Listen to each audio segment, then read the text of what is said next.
Υπέροχα μου πλάσματα, καλησπέρα σας. Είμαι η Εύα και σας καλωσορίζω όλους στο κανάλι μου Love Healing Tarot και σας ευχαριστώ πάρα πολύ που είστε κοντά μου, με παρακολουθείτε και με στηρίζετε ο καθένας σας με το δικό του τρόπο.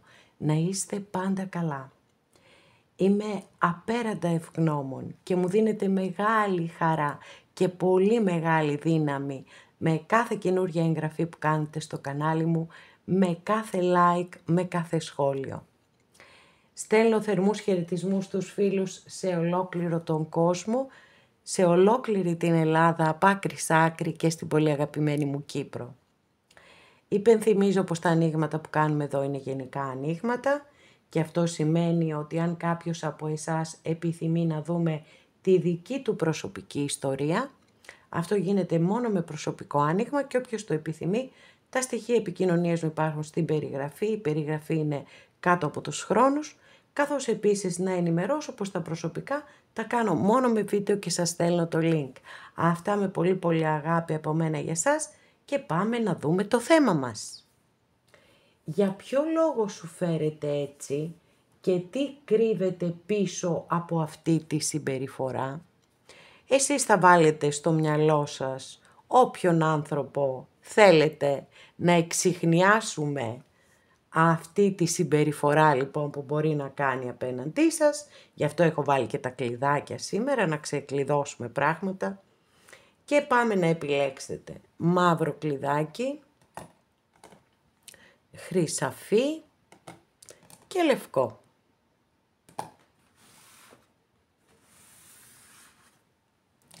Αγαπημένες και αγαπημένοι που επιλέξατε το πρώτο μας άνοιγμα, εύχομαι και ελπίζω να είστε όλες και όλοι καλά. Και πάμε να δούμε τι θα δούμε εδώ σήμερα.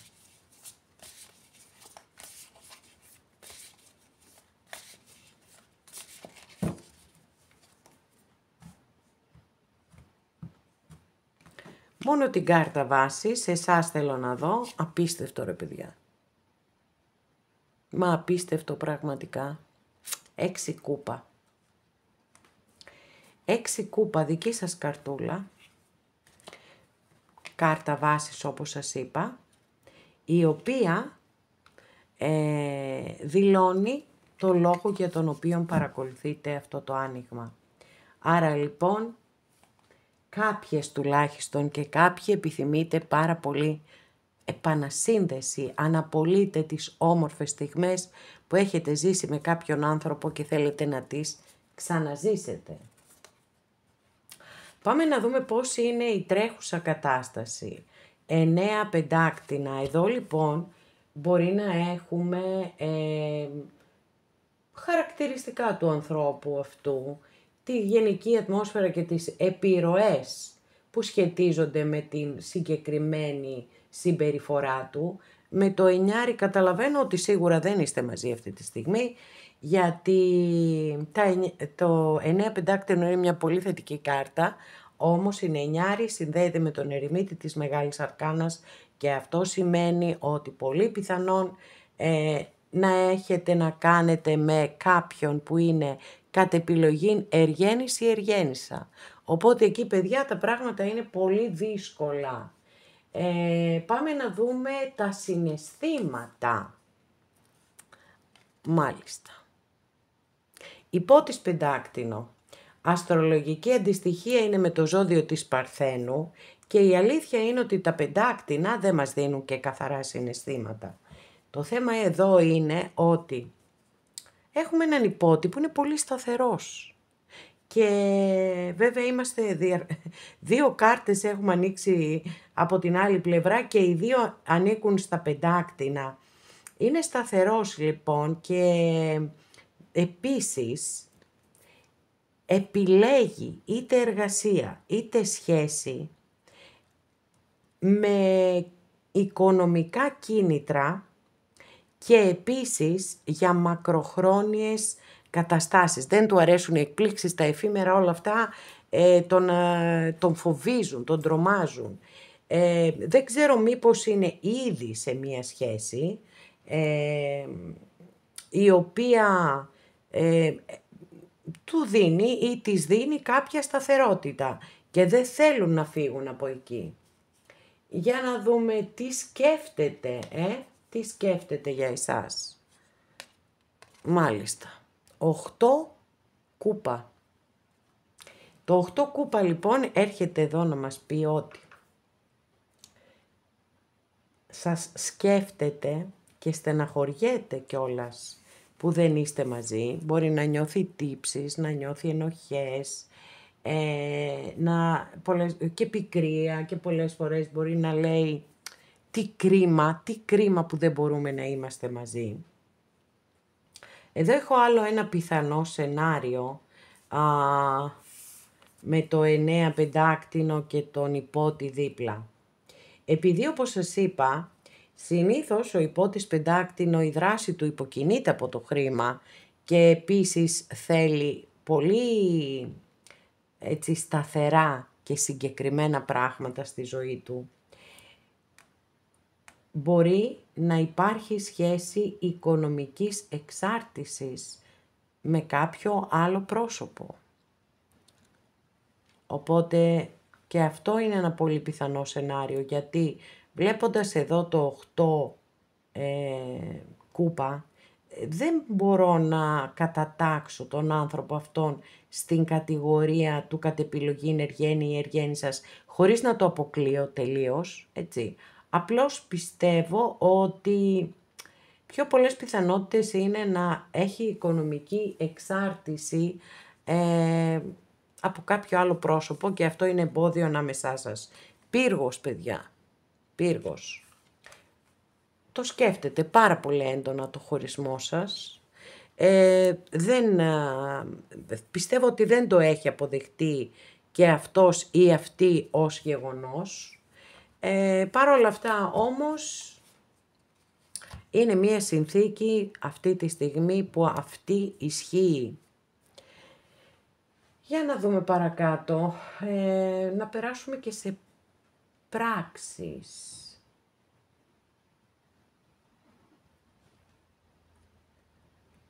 Είδαμε την τρέχουσα κατάσταση, ότι δεν είστε μαζί, είδαμε τα συναισθήματα που δεν είναι συναισθήματα, είδαμε τις σκέψεις, εδώ είναι οι πράξεις και τι σας επηρεάζει. Δεν είναι πράξη αυτή καθεαυτή βέβαια, εκτός εάν σας έχει ζητήσει να χωρίσετε. Είναι όμως δήλωση μιας κατάστασης, ότι αυτά που σας χωρίζουν δεν έχουν φύγει από τη μέση. Είναι εκεί, μπροστά και ισχύουν. Επόμενη καρτούλα, πάμε να δούμε πώς αλληλεπιδράτε μεταξύ σας.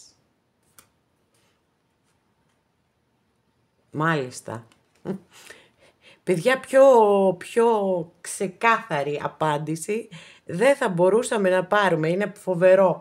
Άσος μπαστούνι. Ο άσος μπαστούνι είναι μία κάρτα η οποία έχει συνδεθεί πάρα πολύ με την ερωτική πράξη. Οπότε εδώ είναι σαν να μας δίνουν οι κάρτες την πληροφορία ότι μεταξύ σας υπάρχει ένα απίστευτο, ένα τεράστιο πάθος, άσβεστο. Λοιπόν, πάμε να δούμε την επόμενη καρτούλα που θα μας πει την πιθανή αιτία που σας συμπεριφέρετε με αυτόν τον τρόπο ή τι πυροδοτεί τη συμπεριφορά του, μάλιστα, ή τη συμπεριφορά της σελήνη. Η αλήθεια είναι ότι εδώ έχουμε από τις σπάνιες φορές που έχουμε τόσο ξεκάθαρες απαντήσεις. Δηλαδή 1 και 1 κάνουν 2, τόσο ξεκάθαρες. Λοιπόν, σελήνη, αστρολογική αντιστοιχεία με το ζώδιο των Ιχθύων. Η σελήνη μπορεί να μας δηλώνει ότι είναι ένας άνθρωπος που λέει ψεματάκια. Μπορεί και εσάς να σας έχει πει κάποια ψεματάκια. Επίσης, μπορεί να φοβάται. Μπορεί να φοβάται. Πολύ. Αν όντως ισχύει το σενάριο εδώ ότι κάτι άλλο υπάρχει στη ζωή του ή στη ζωή της, που μπορεί να υπάρχει και οικονομική σχέση εξάρτησης κλπ. Είναι πολύ λογικό να υπάρχει φόβος και πολύ μεγάλος φόβος. Βέβαια, κάποιες φορές η κάρτα μας δείχνει και πληγές που υπάρχουν στην ψυχή ενός ανθρώπου. Και φυσικά παίζουν πολύ σημαντικό ρόλο οι πληγές μας όσον αφορά τη συμπεριφορά μας στις σχέσεις. Ο φόβος λοιπόν είναι αυτός που πυροδοτεί τον άνθρωπο αυτόν να είναι μακριά σας. Πάμε να δούμε και την τελευταία καρτούλα. 7 πεντάκτηνα. Που είναι μια συμβουλή προς εσάς πώς μπορείτε να διαχειριστείτε την κατάσταση, αν μπορείτε να κάνετε κάτι, ούτως ώστε να την αλλάξετε. Και έχω να σας πω ότι δυστυχώς εδώ με το 7 πεντάκτηνο δεν μπορείτε να κάνετε και πολλά πράγματα. Αφενός γιατί η κάρτα με το που εμφανίζεται, το πρώτο πράγμα που λέει είναι θα πρέπει να περιμένεις. Αφετέρου, υπάρχει και το εξής θέμα όταν η κάρτα αναφέρεται σε σχέσεις. Μιλά για μη σωστό συγχρονισμό, δηλαδή δεν συναντηθήκατε τη σωστή στιγμή στις ζωές σας. Επίσης, μπορεί να είναι διαφορετικά τα θέλω σας και να έχετε και οι δύο πίσω σας μία ζωή και κάποιες υποχρεώσεις τις οποίες δεν μπορείτε να παρακάμψετε έτσι απλά από τη μια στιγμή στην άλλη και να πείτε «Α, οκ, εντάξει, εμείς θέλουμε να είμαστε μαζί και θα είμαστε μαζί». Υπάρχουν ανάμεσά σας σημαντικά εμπόδια. Άρα λοιπόν εδώ η κάρτα επειδή είναι εφτάρι και τα εφτάρια στην ταρό πάντοτε απεικονίζονται με έναν άνθρωπο μόνο του και υπάρχει πολύ σημαντικός λόγος για αυτό. Ο λόγος είναι ότι βάζουν προκλήσεις ή εμπόδια τα οποία καλούμαστε μόνοι μας να τα ξεπεράσουμε. Το συγκεκριμένο εμπόδιο λοιπόν που σας βάζει αυτή η κάρτα είναι να μπορείτε μόνοι σας να ξεχωρίζετε πότε η υπομονή σας θα οδηγηθεί σε μία επιτυχία.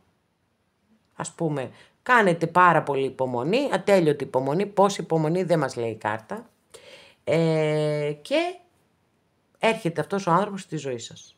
Και από την άλλη, ότι επίσης θα πρέπει να μάθετε να διακρίνετε πότε η υπομονή σας δεν θα σας φέρει τα αποτελέσματα τα οποία επιθυμείτε.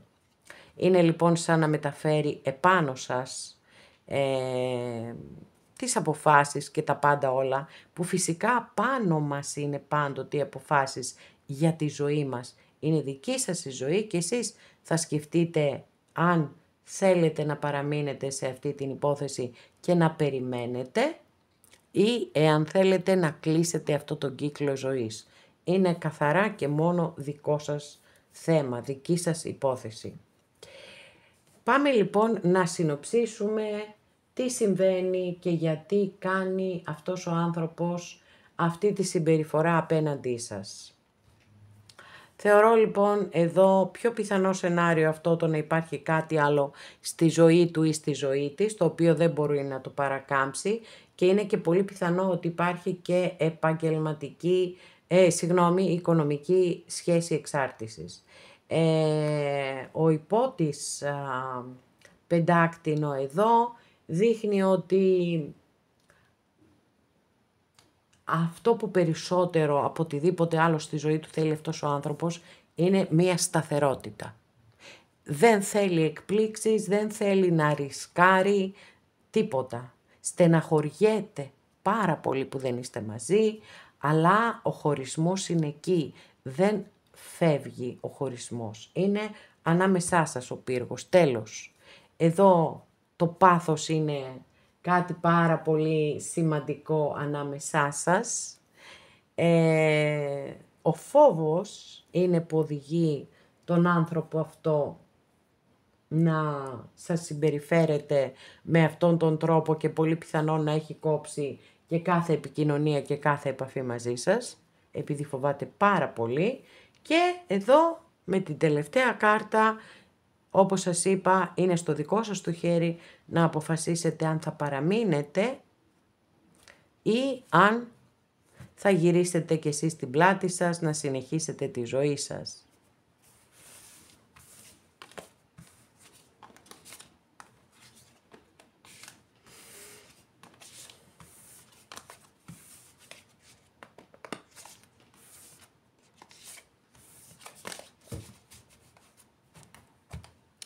Αγαπημένες και αγαπημένοι που επιλέξατε το δεύτερο μας άνοιγμα, εύχομαι και ελπίζω να είστε όλες και όλοι καλά και πάμε να δούμε γιατί σου συμπεριφέρετε έτσι, τι υπάρχει πίσω από τη συμπεριφορά, τι κρύβεται, όλα εδώ θα τα δούμε.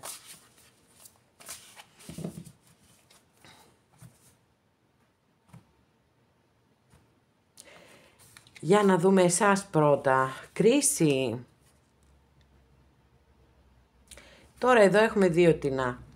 Είτε ότι θα πάρετε απόφαση και ξαφνικά θα ξυπνήσετε μια μέρα και θα έχουν γυρίσει μέσα σας πολλά πράγματα αναφορικά με αυτή τη σχέση, ή θέλετε μια δεύτερη ευκαιρία με αυτόν τον άνθρωπο. Οκ, θα δούμε τι θα μας πει η άλλη πλευρά. Ανοίγουμε την πρώτη μας καρτούλα, η οποία μας δηλώνει την τρέχουσα κατάσταση. Ποια είναι η γενική ατμόσφαιρα, τι επιρροές υπάρχουν, τι συμβαίνει αυτή τη στιγμή, αναφορικά με τις σχέσεις σας κλπ. Μάλιστα, λοιπόν, δεν ξέρω αν έχετε, ακόλουθος σπαθί είναι εδώ, δεν ξέρω αν έχετε τσακωθεί μεταξύ σας, αν έχετε χωρίσει άσχημα, με φασαρία δηλαδή, έτσι, με καυγά, με λόγια, σπαθιά, με λόγια σπαθιά. Ή αν έτσι κι αλλιώς είστε χώρια και σας παρακολουθεί η άλλη πλευρά. Θα ανοίξω μάλλον άλλη μία παράμετρο, που είναι η εξής. Τα σπαθιά πολλές φορές αναφέρονται, η συγκεκριμένη κάρτα, τα σπαθιά πάντα έχουν να κάνουν και με την επικοινωνία. Η συγκεκριμένη κάρτα έχει συνδεθεί και με τις διαδικτυακές σχέσεις. Εκεί λοιπόν πάρα πολύ μεγάλη προσοχή, είναι κάτι που το λέω συνέχεια, διότι αυτή η ιστορία έχει πάρει διαστάσεις πανδημίας, αυτή η ιστορία είναι που έχει πάρει όντως διαστάσεις πανδημίας. Υπάρχουν πάρα πολλοί άνθρωποι οι οποίοι κοροϊδεύουν. Οπότε ο καθένας και η καθεμία από εσάς θα πρέπει να βολιδοσκοπήσει μια κατάσταση, να δώσετε ένα χρονικό περιθώριο και από εκεί και πέρα, αν δεν συναντηθείτε με αυτόν τον άνθρωπο από κοντά, δεν θα γίνει ποτέ. Λοιπόν, δεν έχετε επαφή και επικοινωνία αυτή τη στιγμή, μπορεί να σας παρακολουθεί όμως. Συναισθήματα. Δεν υπάρχουν, παιδιά μου, συναισθήματα εδώ, έτσι. Με το 6 πεντάκτηνο βλέπουμε την μη ισορροπημένη σχέση. Μπορεί να νιώθει ότι σας έχει δώσει πολύ περισσότερα από ό,τι έχετε δώσει εσείς. Ή μπορεί να έχει συνειδητοποιήσει ότι έχετε προσφέρει πολύ περισσότερα. Πάντως, ισορροπημένη σχέση δεν ήταν. Δικαιοσύνη, μάλιστα, σκέψεις και πεποιθήσεις που έχει το άλλο πρόσωπο αναφορικά με εσάς ή με την κατάσταση, έτσι. Τι σκέφτεται. Τώρα, ότι έχει αδικηθεί, ότι σας έχει αδικήσει, μήπως ανήκει στην μέση ηλικία και βρίσκεται σε μια τέτοια κρίση, που, όπως την ονομάζουμε, την κρίση της μέσης ηλικίας. Είναι λίγο μια περίεργη κατάσταση εδώ. Πάμε να δούμε πράξεις. Λοιπόν, αυτοκράτηρα, μεγάλη αρκάνα, δίπλα στη δικαιοσύνη. Δικαιοσύνη, αστρολογική αντιστοιχεία με το ζώδιο του Ζυγού έχουμε εδώ. Τώρα, αναφορικά με την αυτοκράτηρα, η αυτοκράτηρα είναι μια μεγαλειώδης κάρτα, που φυσικά έτσι ποτέ, όχι ποτέ, λάθος, συγγνώμη, ναι, βεβαίως μπορεί να έχει και αρνητικές ερμηνείες, και μπορεί να δείχνει έναν άνθρωπο ο οποίος είναι αποκομμένος από το συναίσθημά του και από πολλά άλλα πράγματα, βέβαια, μια και εδώ έχουμε και μια κάρτα απόλυτης, την κάρτα της δημιουργίας. Αλλά μπορεί να μας μιλά και για πολύ μεγάλη αγάπη. Θα κάνει μια πράξη αγάπης προς εσάς. Θα το δούμε. Θα το δούμε στην εξέλιξή του, παιδιά, γιατί είναι λίγο ένιγμα. Για να μην πω και πολύ ένιγμα αυτό σας το άνοιγμα. Λοιπόν, πάμε να δούμε την αλληλεπίδραση μεταξύ σας. Ποια είναι η δυναμική μεταξύ σας. Πώς σας βλέπει, τι ρόλο μπορεί να παίζετε σε αυτή την κατάσταση. Και έχουμε μια εξαιρετική κάρτα πραγματικά που είναι το 4 μπαστούνι. Το 4 μπαστούνι είναι μια κάρτα θεμελίωσης. Μια κάρτα που είναι απορίας άξιων, αφού αυτή είναι η μεταξύ σας αλληλεπίδραση και η δυναμική της σχέσης σας, γιατί δεν είστε μαζί. Έτσι, δηλαδή πραγματικά όταν έχουμε αυτοκράτηρα, όταν έχουμε 4 μπαστούνι, λες τι γίνεται εδώ, γιατί. Φυσικά ένα πρώτο σενάριο που μπορώ να σκεφτώ είναι ο άνθρωπος αυτός να βρίσκεται σε μία σχέση άλλη ή εσείς να βρίσκεστε σε μία άλλη σχέση. Πάμε να δούμε ποια είναι η πιθανή αιτία της συμπεριφοράς του ή της συμπεριφοράς της. Μάλιστα, εδώ με το 10 σπαθί έχουμε μια πολύ ξεκάθαρη απάντηση. Ο άνθρωπος αυτός είναι πάρα πολύ πληγωμένος.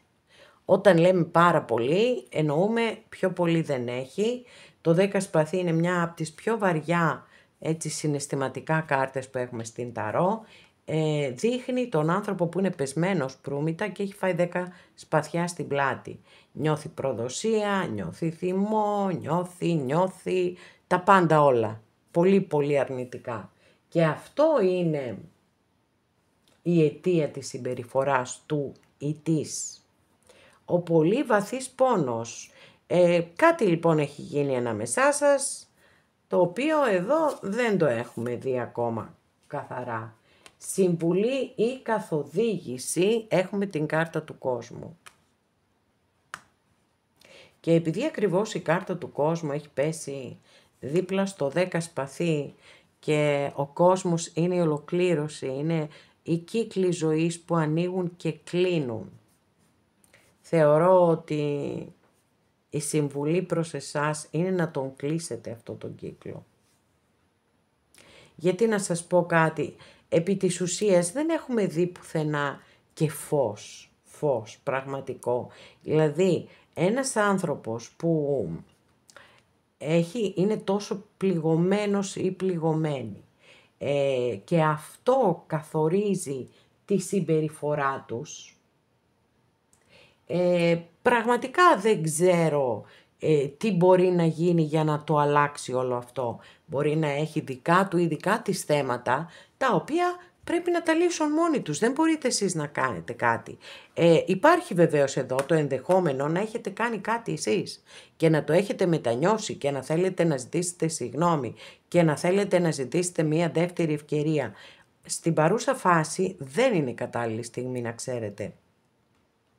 Γιατί οι ενέργειες είναι πολύ βαριές, δηλαδή κάπου στο βάθος υπάρχει ένα συναίσθημα,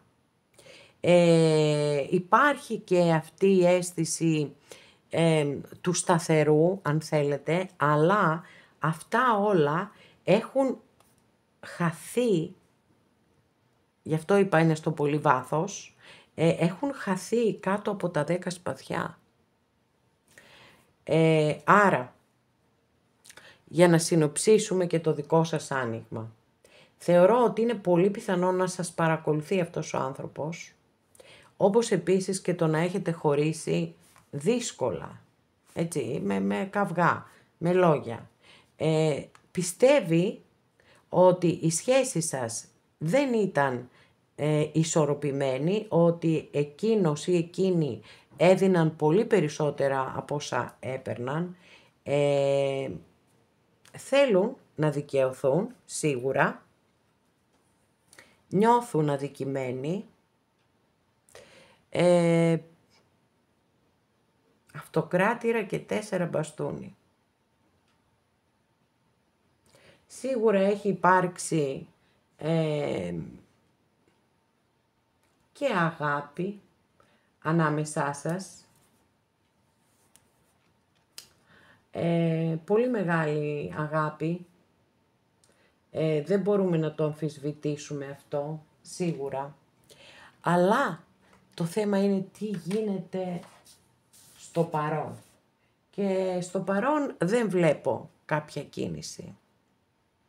Γιατί είναι αυτό το 10 σπαθί που χαλάει τα πάντα. Μας χαλάει όλο το... Γιατί θα μπορούσαμε, αν είχαμε μια πιο ουδέτερη κάρτα εδώ και όχι τόσο βαριά, θα μπορούσα να σας πω ότι ξέρετε κάτι. Δώστε χρόνο, και τώρα το ίδιο θα σας πω, δηλαδή δώστε χρόνο αν οπωσδήποτε έτσι υπάρχει πολύ έντονο συναίσθημα μέσα σας και έχετε όντως κάνει κάτι λάθος και το έχετε αναγνωρίσει, γιατί, ένα μικρό παραθυράκι το έχουμε ανοιχτό,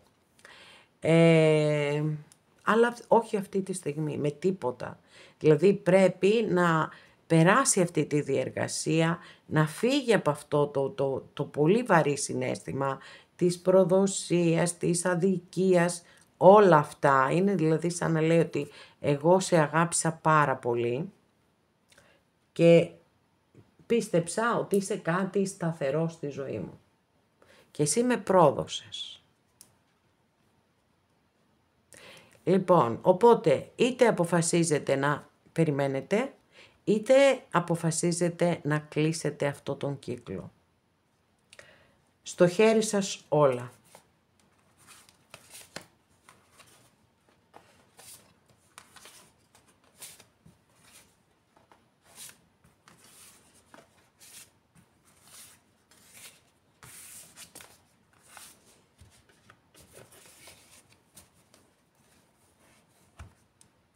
Αγαπημένες και αγαπημένοι που επιλέξατε το τρίτο μας άνοιγμα, εύχομαι και ελπίζω να είστε όλες και όλοι καλά.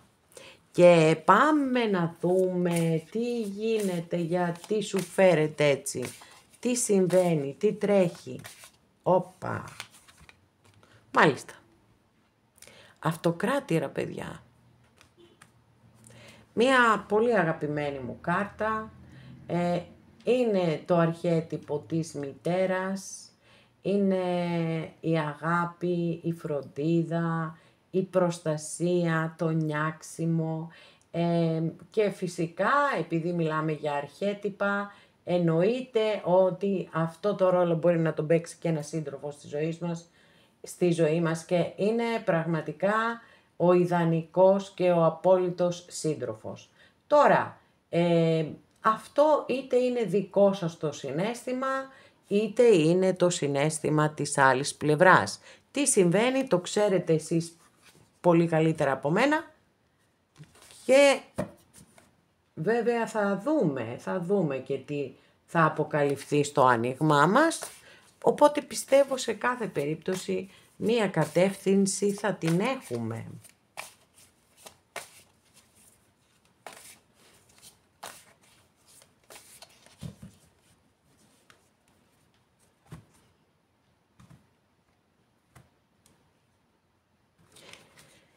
Για να δούμε σας. Άσος πεντάκτηνο. Μάλιστα.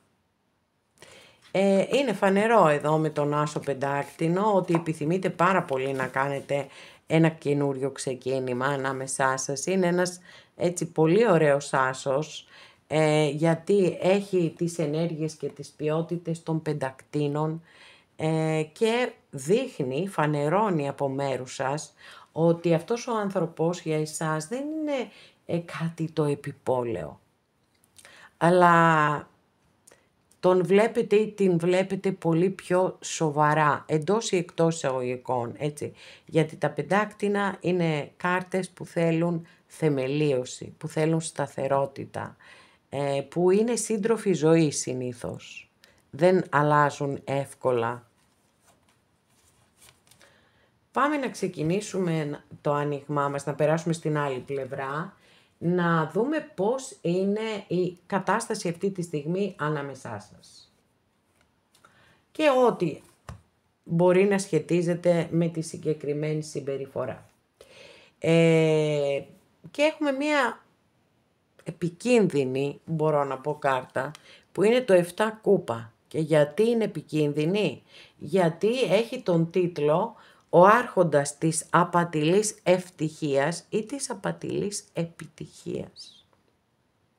Όταν μιλάμε για απατηλό, καταλαβαίνετε ότι αναφερόμαστε σε έναν άνθρωπο που μέσα στο μυαλό του ή στο μυαλό της πλάθουν ιστορίες. Και αυτό φυσικά πάντοτε αποτελεί πρόβλημα, γιατί δεν υπάρχει η αντιμετώπιση της πραγματικότητας. Μπορεί δηλαδή να κάνουν πάρα πολλά όνειρα μες στο μυαλό τους, όνειρα, σχέδια κλπ. Και τίποτε από αυτά να μην το κάνουν πράξη.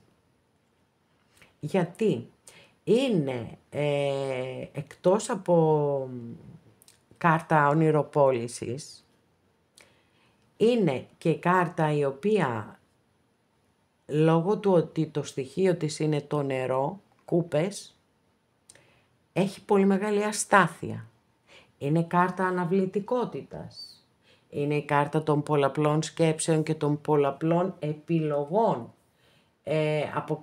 Από όπου και αν το πιάσουμε, έχουμε εδώ πραγματικά μία δύσκολη φάση. Ακόμα βέβαια και έτσι η κάρτα μπορεί να μιλά για έναν άνθρωπο που ζει σε έναν δικό του κόσμο ή δικό της. Και φτιάχνουν τα πράγματα εκεί μέσα όπως θέλουν, όπως τους βολεύει και ουδεμία σχέση με την πραγματικότητα. Και δεν κάνουν και τίποτα, έτσι, παραμένουν εκεί, αδρανείς, μόνο σχέδια και όνειρα, τίποτα άλλο. Λοιπόν, πάμε να δούμε συναισθήματα. 3 πεντάκτηνα. Εδώ η κάρτα μας λέει τα εξής, συναισθήματα δεν έχει παιδιά, είναι πεντάκτηνο. Μας λέει ότι υπάρχει πιθανότητα να έχετε γνωριστεί στον εργασιακό σας χώρο και να είστε και συνάδελφοι και είναι και κάτι στο οποίο συνεπικουρεί και ο άσος πεντάκτηνο. Και βέβαια ότι έχουμε να κάνουμε με μια δύσκολη υπόθεση. Μια υπόθεση που θέλει πάρα πολύ δουλειά. Και που προφανώς θα πρέπει η περισσότερη δουλειά να γίνει από την άλλη πλευρά, γιατί στην άλλη πλευρά έχουμε ανοίξει αυτή την κάρτα και όπως σας είπα δεν έχουμε συναίσθημα παιδιά, δεν έχουμε συναίσθημα εδώ. Πάμε να περάσουμε στις σκέψεις. Τι σκέφτεται, 8 σπαθί. Σκέφτονται λοιπόν ότι είναι εγκλωβισμένοι σε μια πολύ δύσκολη κατάσταση από την οποία δεν μπορούν να ξεφύγουν. Μου κάνει τώρα έτσι όπως ανοίγω τη μία κάρτα μετά την άλλη, μου κάνει ότι μπορεί να είναι σε σοβαρή δέσμευση η άλλη πλευρά, έτσι. Γιατί το 8 σπαθί είναι η κάρτα φυλακή. Εκεί που νιώθει κάποιος ότι είναι δεμένος χειροπόδαρα και δεν μπορεί να ξεφύγει από αυτό που βιώνει. Αν και η κάρτα βεβαίως τους διαψεύδει, διότι είναι οχτάρι και συνδέεται με τον ερημίτη, με τη δύναμη της Μεγάλης Αρκάνας. Άρα λέει ότι έχει τη δύναμη να ξεφύγει, δεν το πιστεύουν όμως και είναι πολύ πιθανό να περιμένουν ένα σωτήρα ή έναν απομηχανής Θεό, κάποιον άλλον ή κάτι άλλο να συμβεί και να τους απελευθερώσει. 10 μπαστούνι.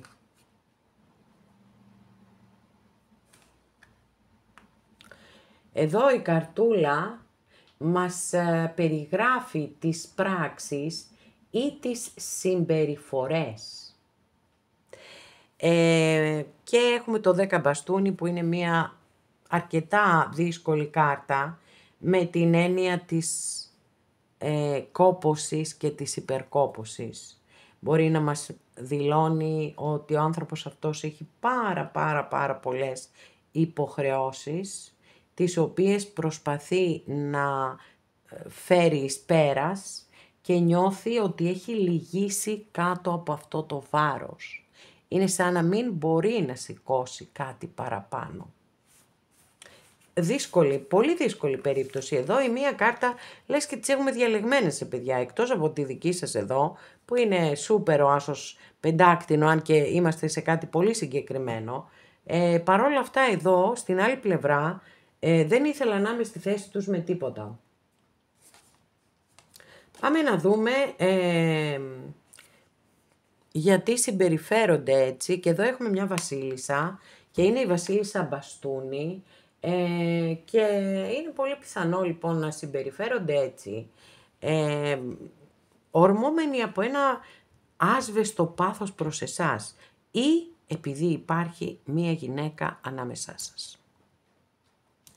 Γιατί η βασίλισσα μπαστούνι, αστρολογική αντιστοιχεία με το ζώδιο του Κρυού, μπορεί να δηλώνει πρόσωπο ή κατάσταση.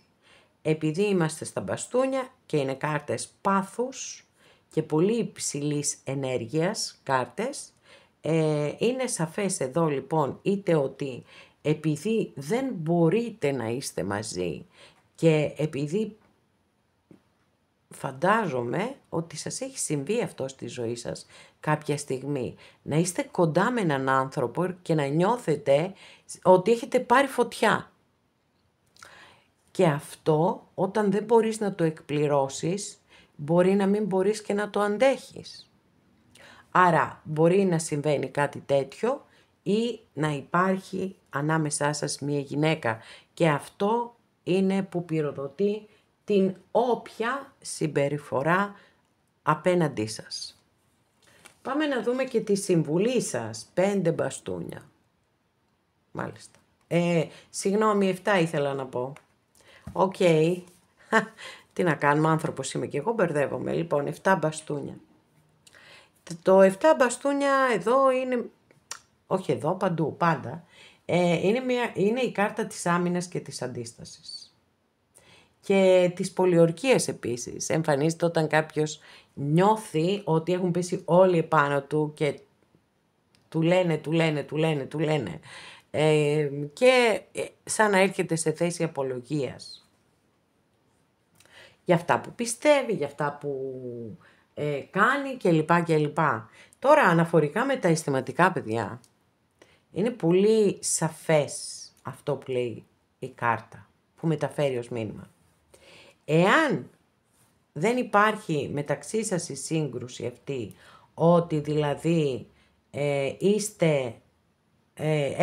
κάτι έχει γίνει, έχετε παρεξηγηθεί, έχετε τσακωθεί και γι' αυτό το λόγο δεν μιλάτε μεταξύ σας, ας πούμε, ή ό,τι και άλλο κι αν έχει συμβεί, αν δεν είναι μεταξύ σας αυτό, η κάρτα μιλά για σχέση απορριπταία από το κατεστημένο.